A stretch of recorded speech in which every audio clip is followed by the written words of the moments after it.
I'm not going to tell you where I work. I guess what I'm getting at is, I'm sorry, what? if you have a statute, if you have a concealed carry license, Yes. the fact that you have one is confidential information. Nobody is supposed to be able to get at that. Mm-hmm. So if you have a firearm in your vehicle, why is that not fall the same way? I believe it is confidential. Well, then don't say anything.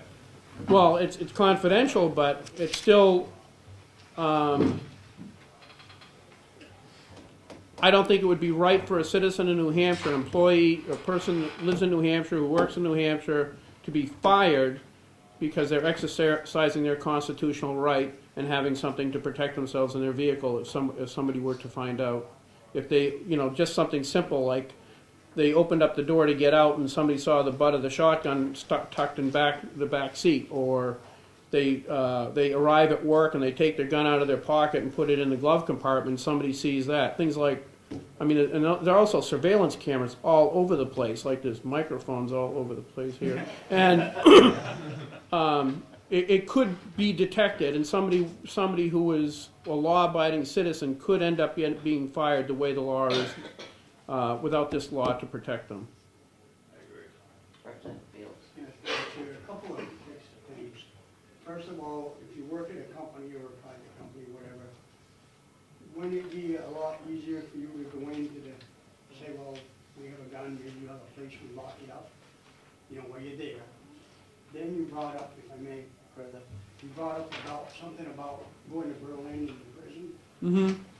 And why would anybody want to have guns in their car when you've got, there might be somebody out there on work release, maybe working around the grounds, sees a gun and says, oh wow, hey, maybe I can do something else if he wants to. I'm not saying he would.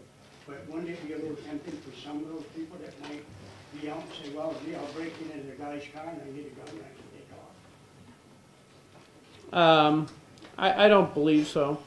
I believe that if somebody's out on the grounds, by that time they're at a point in their history where they're almost out anyway, and they're not going to be jeopardizing their freedom for a moment of stupidity.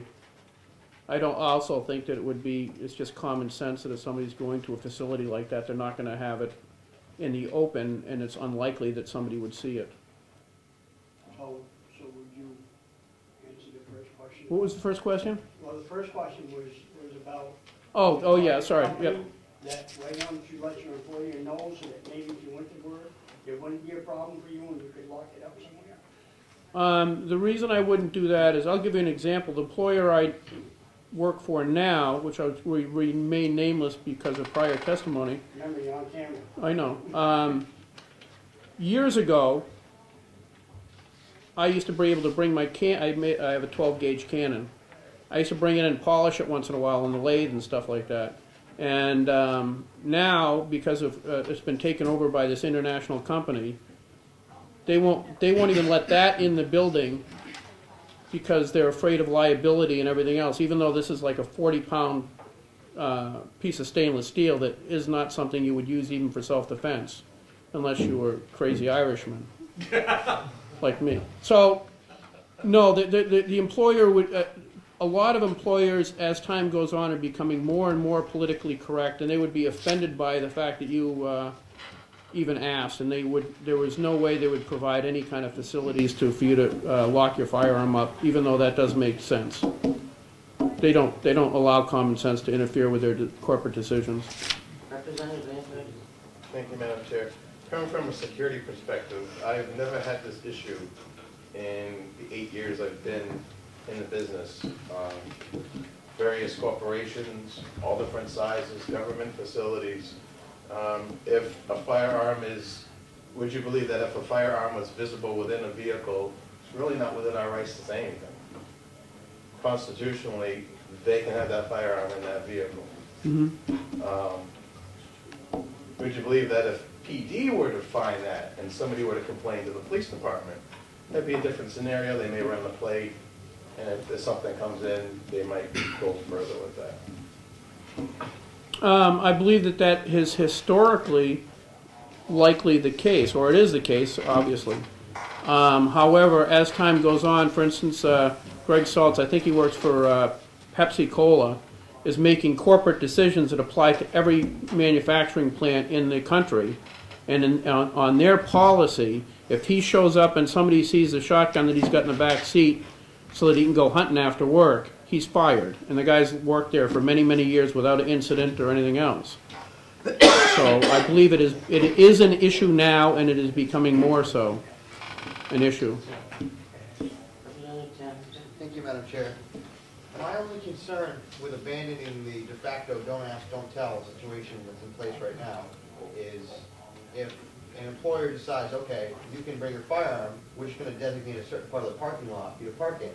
Now you've got a little shopping list of cars with guns in it for a criminal to rob from.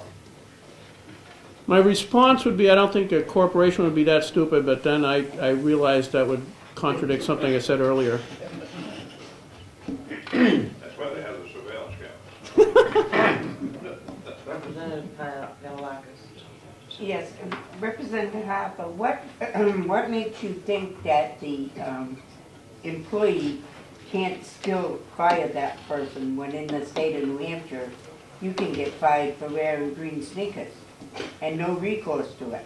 People shouldn't wear green sneakers. Well, that may be, but that's Yeah, no, you're absolutely right.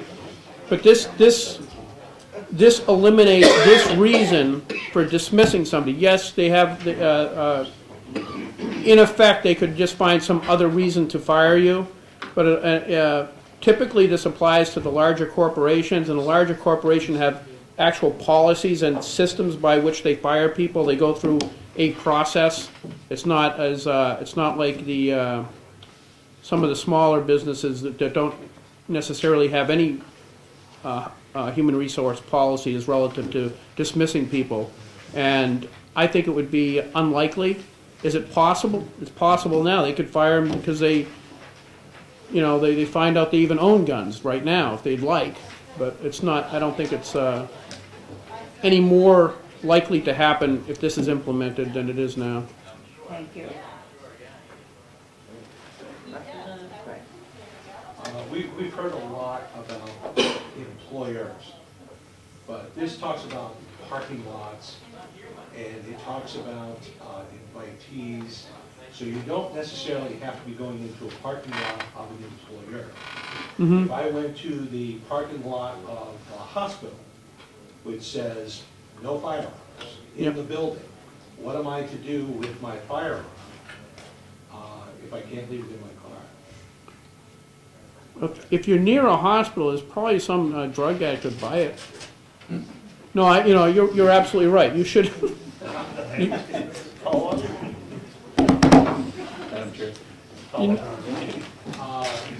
Would you also believe that if you are restricted from bringing your firearm, whether you to an employer or the hospital, that employer or subsequent other location has a duty of care to protect you while you're there? I have heard that. I don't know what the law regarding that is, but I have heard that if they deny you your right to protect yourself, they are by definition responsible for your security and safety, and if something happens, then they're liable for it. I've heard that, but I don't know where in the statute that is the case, but it's a very good point. Any other questions? Thank you. Thank you very much, Madam Chair.